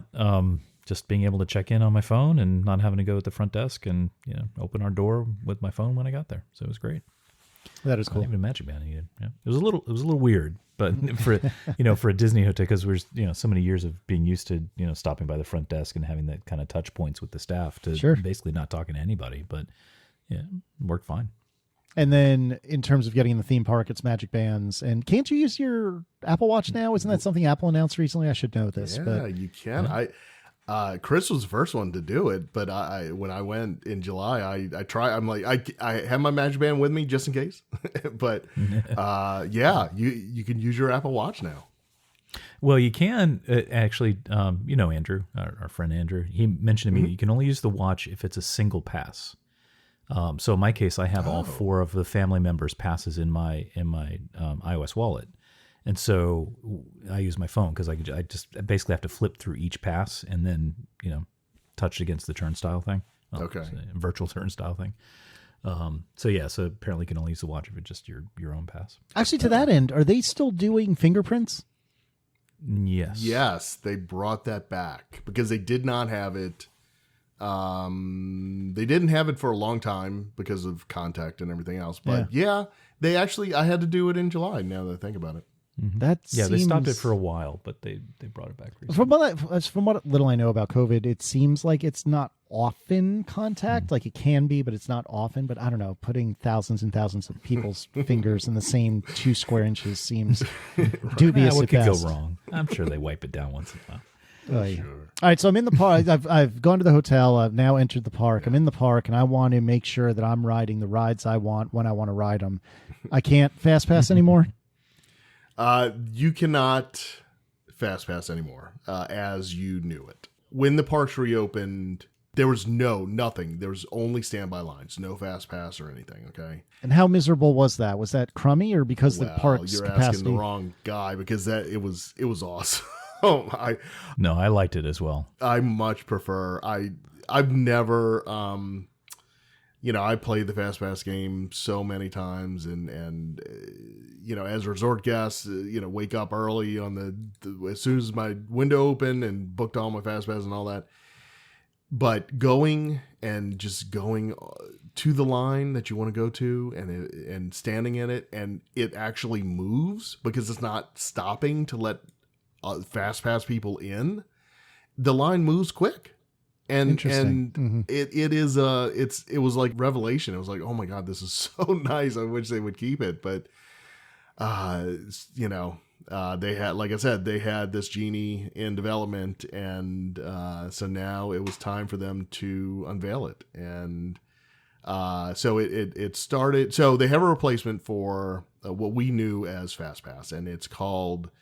And this is, man, Disney is in their marketing department, whoever is coming up with all of these names and terms and everything else. They're playing some games because it's tough to understand. But so it's Can I ask a question before? Hang on, before you know, because I'm really curious because and I don't know how much you've looked at it, Casey, but I'm of the opinion that mortal people cannot understand all these terms and systems, even very smart people like yourself. So I'm curious, before Glenn goes through the rundown, have you looked at this at all? And like, what's your general, like, do you feel like you understand what Genie Plus is and the systems and so forth? Or like, if you were coming down, like maybe for a trip soon, would you feel like you had a handle on Oh that? gosh, Or- no, Okay. not at all. I would definitely need like some sort of primer in order to understand it all. I have, I'm putting on the dumb face just to make the conversation go easier. I have looked into this somewhat,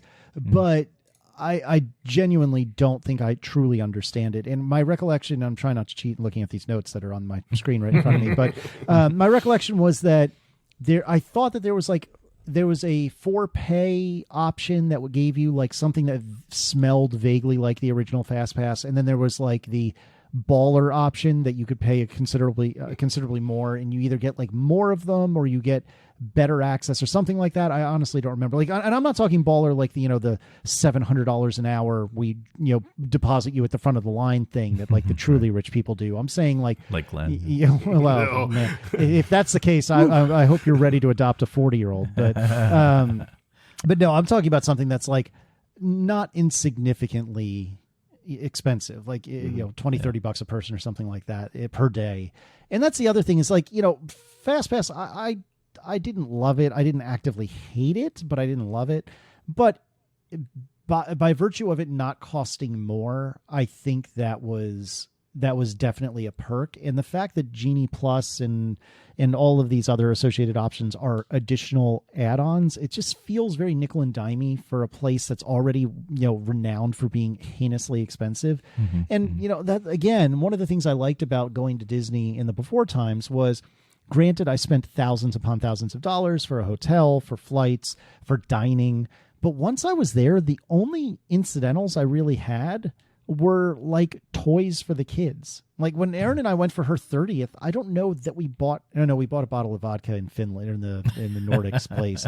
And then we were very perturbed that we couldn't walk away with it. As it turns out, they insisted on bringing it to our room. But nevertheless, we didn't really have any purchases other than like, a couple of trinkets or maybe like a Christmas ornament or something.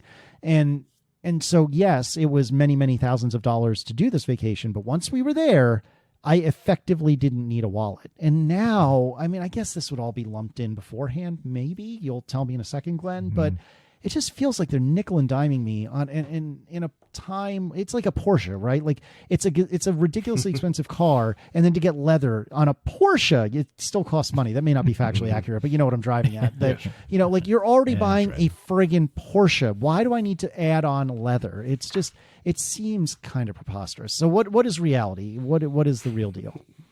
That's pretty much it. No.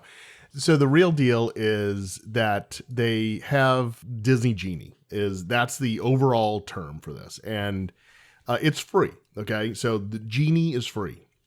And what it offers is a personalized itinerary. So what it's supposed to do is it's in your My Disney Experience app. So you go in and you say, hey, you know what? I want to ride, these types of rides, or you can select, these actual rides.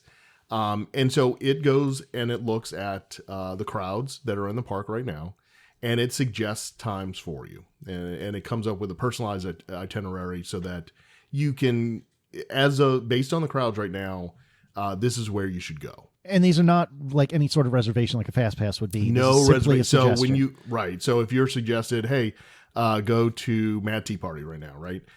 Just go, and it's a standby line. So they have, just like with the FastPass of old, they have the standby line and the lightning lane, and we'll get to that in a second. But if you just have the basic free Genie option, it's basically recommendations for you to try to avoid crowds, but you're not skipping any lines. So far, I don't think that's unreasonable. Like, there's nothing deeply appealing about it, but, it's a win for everyone. It's a win for Disney because they have crowd control. It's a win for me because I can go on shorter lines. So far, I don't think it's unreasonable. Right. So you can do that. You don't have to pay any extra money or anything. And you, in theory, should have a nice day and see most of the attractions you want to see with as little wait as possible through the standby line. You can upgrade your experience to Genie Plus. Everything's a plus these days. Everything's a plus. So this offers the, let's call it the traditional FastPass experience, kinda. And it most closely resembles the original paper FastPass, where you would go to an attraction, pull a ticket, and then return when that ticket said to return. But if it's 2 or more hours after you pull it, then after 2 hours have expired, you can go to another attraction and pull another FastPass ticket. You can do the same thing through Genie Plus, but it's all day of. So the FastPass Plus that we knew, where resort guests got 60 days out, could make FastPass reservations, and then 30 days out, everybody else could. That does not exist. See, I think that's a win, because that always drove me nuts. That even as someone, and I am about as type A as they come, even as someone who's so type A, the fact that I need to decide 2 months in advance what park I'm going to when and exactly what ride I want to ride then, it always left a bad taste in my mouth. Maybe you guys feel differently, but I always felt like it was homework for my vacation. And gosh knows I'm doing enough homework to try to, do Disney right to begin with. To actually plan out the ins and outs of my individual day, I always found infuriating. Well, especially as a local, I hated it as well because, we didn't get the advantage of the advance booking. So, we're kind of picking up the crumbs because, as you pointed out, they hate annual pass holders. So I will never forget that I planned out my trip and it was actually when we had annual passes. And so we knew that we would be able to, the day we drove to Orlando, we weren't going to be paying for a full day. So we would go after we got there. So we checked into our hotel, got to the park. And I think our FastPass, it was for, I'll tell you, I know exactly. It was for Peter Pan, and it was like for 6 p.m. I remember standing in line, having just tapped our magic bands, gotten in the FastPass line. And I turned to my wife and I said, I cannot believe that we are here right now, that 60 days out, I just booked this FastPass, and we had to drive here, check in, and get here, and we're here. It was like planning a battle for war, and yep. Like it was coming true, and it would just blew my mind that I planned it to the hour, and we were there, and so, but it was silly to have to do that. It's just ridiculous.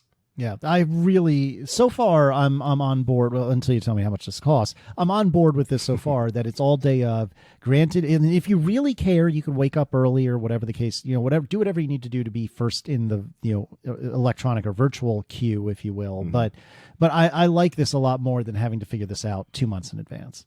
Yeah. The reason I mentioned earlier about the extra magic hours, they reduced it to 30 minutes before the park opens. This not being able to book FastPasses 60 days out, everybody being able to book dining reservations 60 days out. Staying on property really is starting to, and you have to pay for parking now at all resorts. But, staying on property isn't the benefit it once was because of these changes. And that's what I don't really, in the grand scheme of things, I don't get that, because that is very profitable for Disney to have people staying on property and paying them to stay there for the night and paying for parking and everything else. Why wouldn't you offer, and we'll get to it here in a second with the third option for skipping lines. There is one benefit that we'll touch on, but to me, it's not. It doesn't make up for losing that the ability to plan the fast passes out as a resort guest. So I don't quite understand that yet from a business perspective, but I guess we'll just have to wait and see what, if anything changes, if we start seeing a bunch of hotel discounts or something. But right now, there's not any.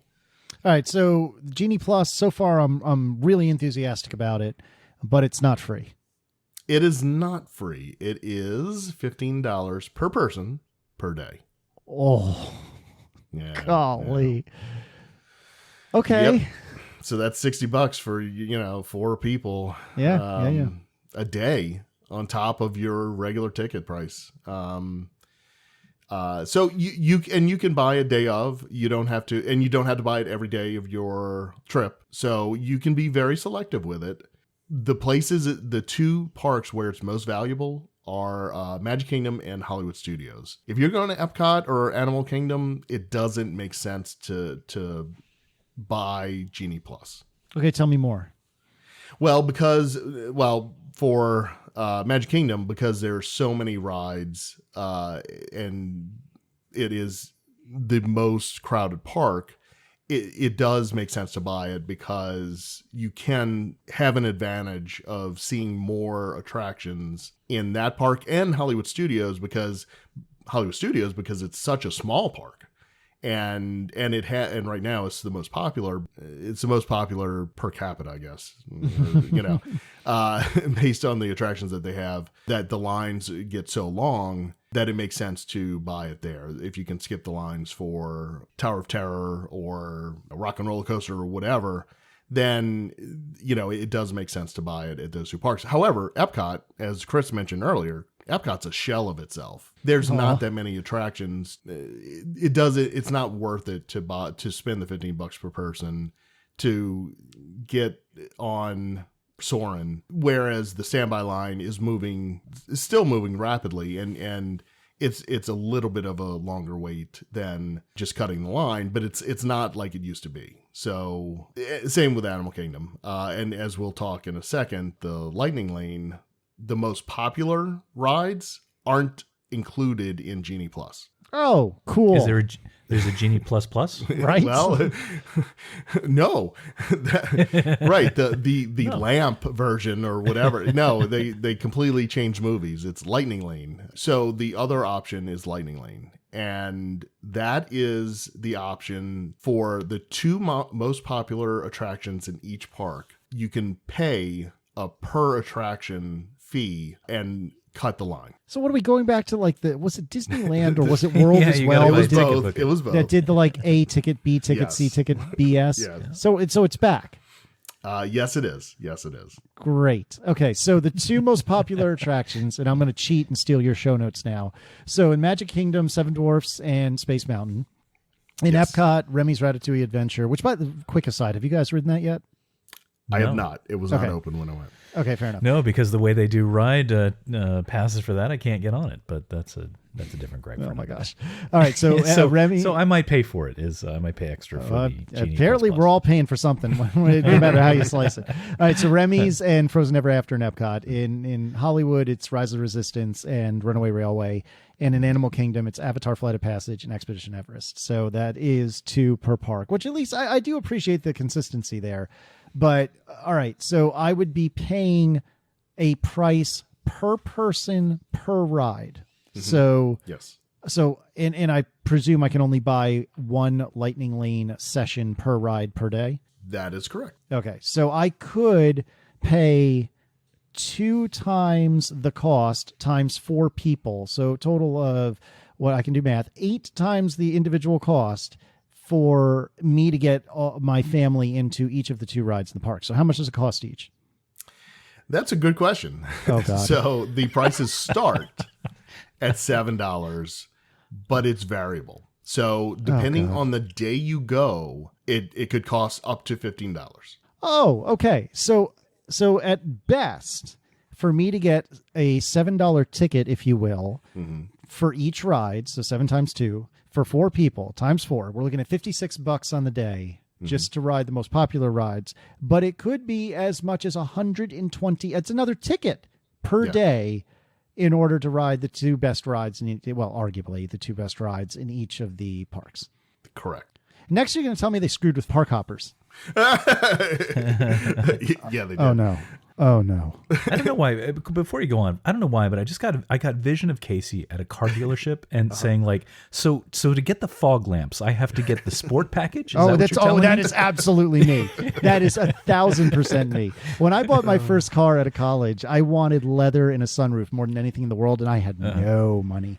And I was buying a new car because I was an idiot, and I think it was like $3,000 for leather, a sunroof, and something else. And for the life of me, I can't remember what it was now.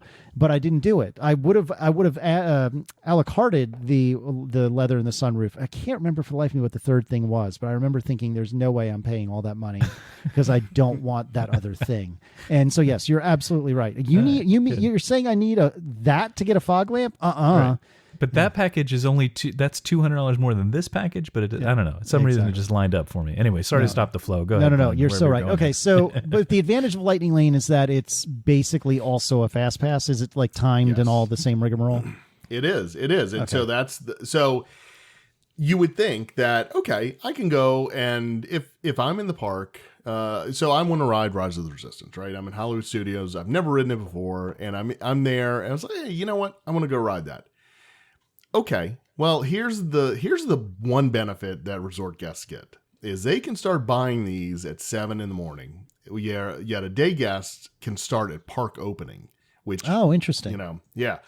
So depending on what park, it could be a lot later. And so what is happening, especially last week with Thanksgiving, is that it's essentially back to the old, the virtual queue, where if you're not there at 7 a.m. buying your tickets for Rise of the Resistance, you're not getting them because they sell out. That's tough. Gosh, that's tough. Yeah.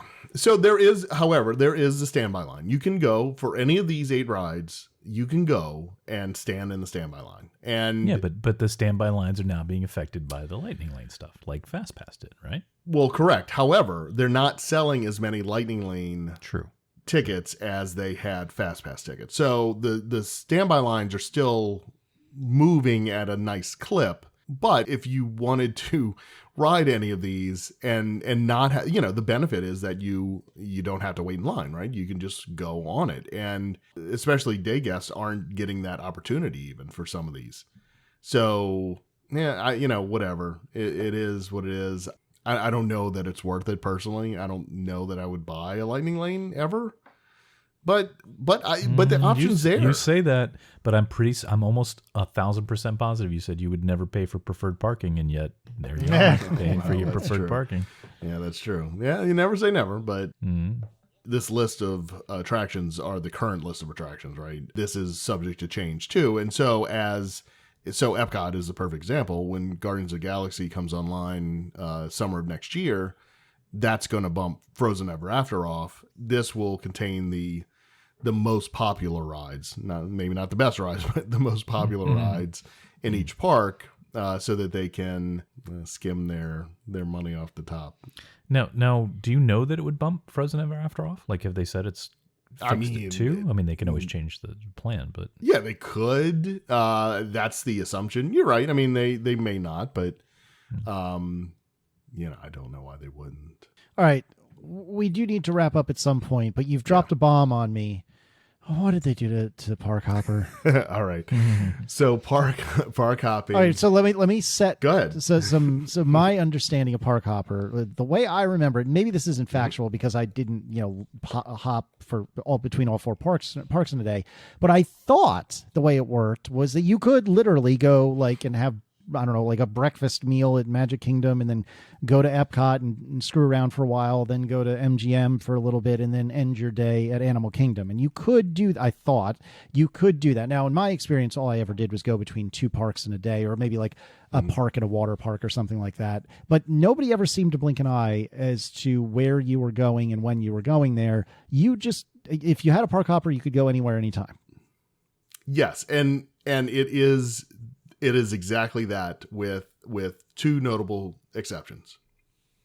The first is that you still have to get a park reservation for one of the parks, and you have to go there first. Oh, okay. This is ostensibly because COVID and because they don't want to overflow a park and so on. Sure. Ostensibly. Sure. So that's the first requirement. And then the other is that you cannot park hop until 2 p.m. What? Yep. So you can still go to all 4 parks, and there are people who do it.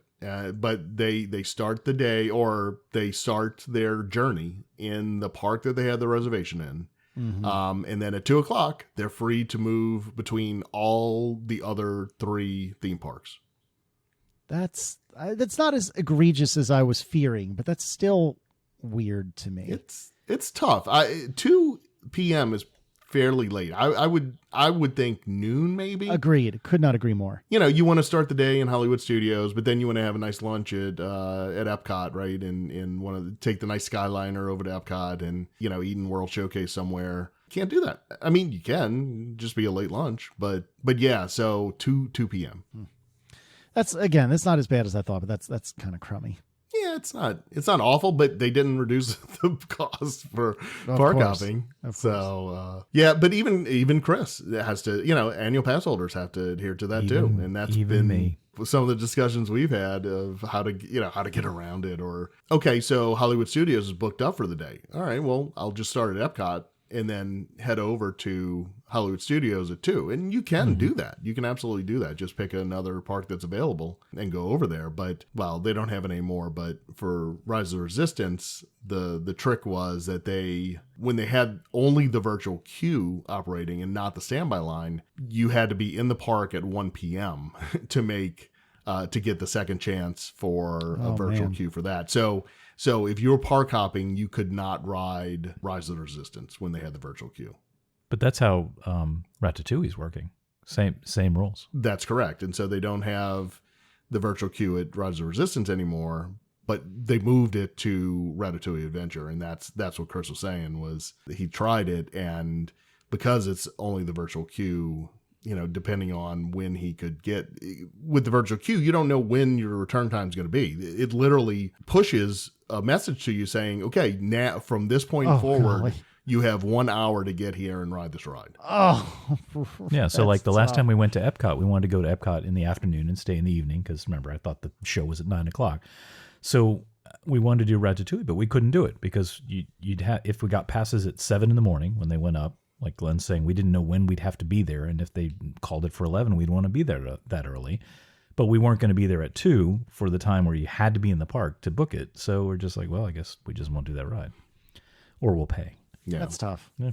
Not the best system. But by the way, it's not just Ratatouille. It's also Santa Claus at Disney Springs. Oh, that's right. Santa, it works exactly the same way. I don't know why that makes me chuckle, but it's the same thing. If you want to meet Santa, you got to get your pass at 7 a.m, or you have to be at Disney Springs at 2 p.m, or that is wild. 4 p.m.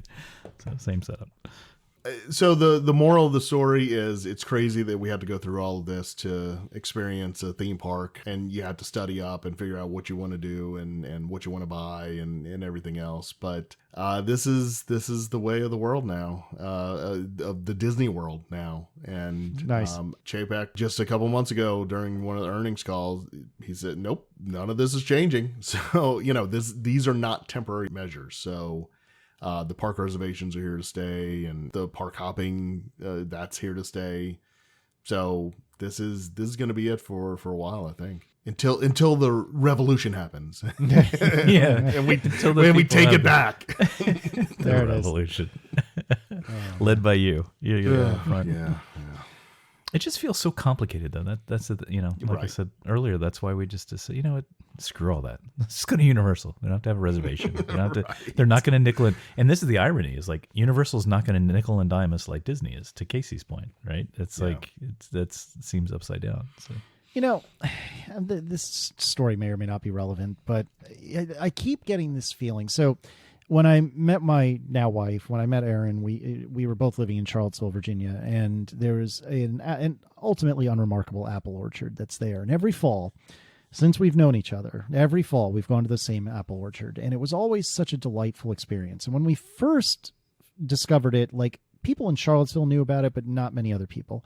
And then over the years, people in Richmond, which is where we now live, about an hour east of Charlottesville, people in Richmond started to be like, oh, hey, there's a great apple orchard only an hour from here. Let's go there. And so it got to be like really, really crowded. And I know I'm being super hipster about it, but just bear with me here. And it got to be really crowded, and it got to be a little frustrating. But we would go, on a weekday or on like a Sunday morning, and it wouldn't be too bad. And then Declan got to be of regular school age, not just preschool, but like regular school where he's in school, 5 days a week. And so we're now having to go on weekends, and now it's like a real mess when we're there, and because we're going with the rest of the world. But over the last year or two, and again, like, you could assume that it's COVID related, but I don't think it is. They started to, like, the whole tone of the place really changed. And there's this like humongous winding road to get to the top of this mountain where the apple orchard is. And well, when we first started going, it was not even paved. And then, after several years, they paved it. But over the last couple of years, there's like literally 20 or 30 or 40 signs as you're on your way up. And they say, all sorts of different things. I think one of them is that strollers are not allowed in the orchard, which seems bananas. Don't eat what you pick until you pay for it, which, okay, that makes sense. Don't bring in this. Don't do that. Make sure you do this. Make sure you do that. And it's like 2 miles of winding road where you're getting like accosted by signs the entire way and yelled at the entire way.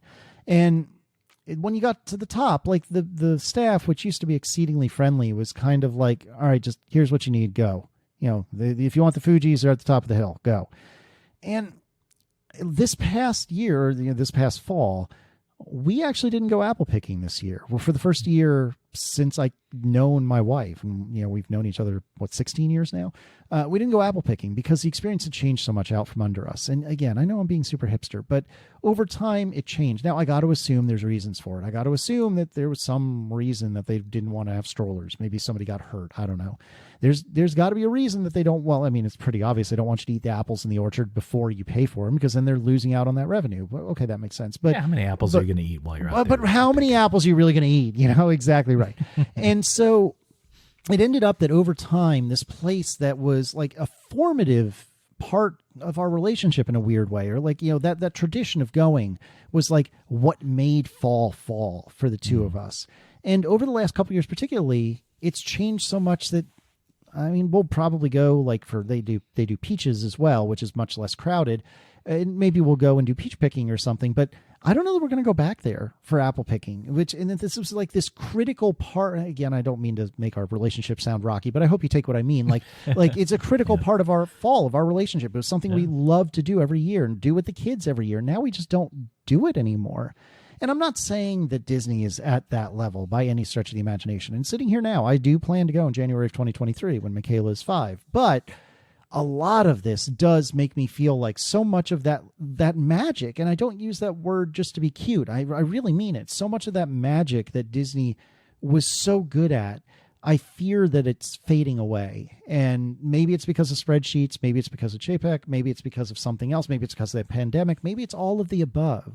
But I feel like so much of the magic is I'm wary that it's fading away. And if it is, that's going to make me really sad because for my entire life, I turned 40 in March, for my entire life, Disney has not been a frequent part of my life, but has been a absolutely seminal and critical part of my life. And again, I honeymooned there. My wife's 30th birthday was there. My son's 5th birthday was there. These are incredibly important events in my life that I've chosen to spend at Disney World at extreme personal financial cost.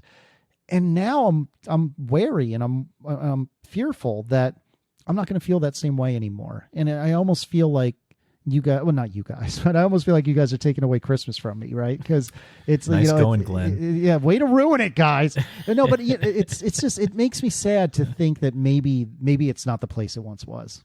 So I will say this. So all my whining and complaining and everything else I've done for the many years we've had this podcast and that Chris and I have been friends and everything else. Guess where I went on vacation this year? Yeah, right. That's fair point. Fair point. And when you're there, when I'm there, even look, I went in the middle of summer. It was insanely hot. Been there. But you know what? I was with my kids. I was with my wife. And we, even through all of it, we had a great time. We talk about what we did. It's like, oh, hey, remember this, remember that. And we had a great time. And, at the end of the day, that's what it's all about is it still magical for you? And, the prices are going up and the experience is not what they once offered, but it's just different. And as long as it still works for you, go enjoy it. It's still there. They still have Space Mountain. You can still, they still have the Wedway, and that's the only place you can ride it. And back to Chris's Monopoly analogy, but yeah, it's still, look, I still love it. I'm not going to deny that. I'm frustrated with some of the decisions and some of the way it's going, but at the end of the day, I still want to go. The whole family, they're asking, hey, when can we go back? Or, whatever. So look, I still love the place, man. I think you make a good point. Like once I sit my hindquarters on the people mover, am I really going to care about the fact that I paid That's the thing. $50 and there is no other people mover. So, and not to say that in a negative connotation, but it is, so I think what that does is it reinforces that experience because you're like, all right. The tickets are a pain in the ass. I still don't understand what Genie Plus is, but, I love the people mover. So, and I think there's two different strata that you can look at these experiences. And Glenn and I kind of compare Apple and Disney and Apple often because they have similar kind of dynamics to them. And just like, Apple goes through its swings of, building some computers and making some technical decisions that are better or worse than others.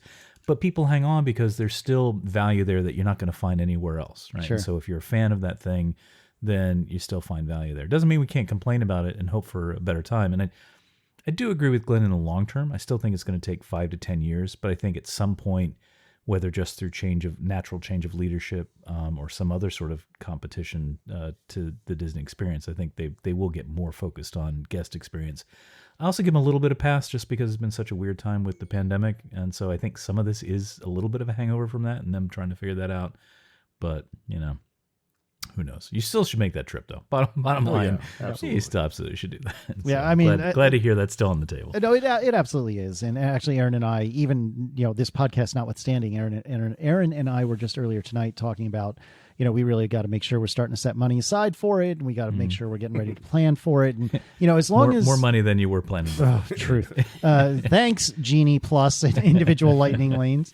But as long as we can get Michaela vaccinated before January of 23, which hypothetically, if nothing else happened, she'll get vaccinated then when she turns 5. But I presume and hope that sometime next year the cutoff will be a little bit lower because she'll be 4 in January of this coming January. So I hope that she'll get her spread and then we'll be good to go. In fact, actually, as we record this, Declan will be getting his second shot tomorrow. So if you hear hollering, gentlemen, about 4 o'clock in the afternoon, it will be my son screaming and yelling because he doesn't want to get a shot. So, but it's worth it. It's worth it to him, and it's absolutely worth it to the two of us. So anyway, it is on the table, and I do plan to do it. And again, like I said earlier, kind of offhandedly, probably once a month, Declan all but demands that we connect a computer to the TV and walk through the literally 2,000 pictures and videos that we took over that week that we were there. And so this was 2 years ago now. Then he still wants to go back. He still wants to relive it all the time. So as much as we may or may not love, as much as the 3 old men may or may not love what's going on down in Orlando, I think you're right that there will never really be a time. I don't foresee a time that I look at Disney in the same way I look at that apple orchard and say, no thanks. Very well said. I can't add anything better than that. So, well, gentlemen, thank you for letting me ruin your show as I love to do from time to time. It is always a pleasure. Love having you here. Yeah, absolutely. So, awesome. Thanks, Casey. Where should people find you? In the past, I've done the rundown up front, but I didn't this time. So. No, it's fine. It's fine. If you want to watch me talk about or listen to me talk about things, I suppose I should say, particularly around Apple, you can go to atp.fm. Having an adventure with a computer monitor that you might enjoy listening to, which you can find. Not me. Not Chris, perhaps. At atp.fm. You can also listen to my kind of human interest podcast with my friend Mike Hurley at relay.fm/analog. You can find me on most social networks at Casey Liss, and my website is caseyliss.com. True professional. You made me literally cough on my coffee. So thanks. I don't know. I love listening to that adventure, man. It's the greatest. For the record, it did take a little bit of cajoling to get working before we recorded. However, it has been solid this entire 2-hour recording. So I just needed a little more Chris in my life. That's what it is. It misses you. You know what? I wish more people felt the way you did, Case. That's absolutely true. I mean, he didn't even offer it to me, so that shows me where I stand. Yeah, the bottom of the barrel. Bottom of the barrel. Well, gentlemen, thank you as always. It is always a pleasure. Thank you, Casey. Nice chatting with you, bud. Thank you for joining us on another episode of Starport 75. Follow Chris on Twitter and Instagram at CBGray, and Glenn on Twitter and Instagram at DizWiz. Follow the show on Twitter and Facebook at Starport75 and Instagram at TheStarport75. For all things related to the show, including show notes and links to connect with us, visit us at starport75.com.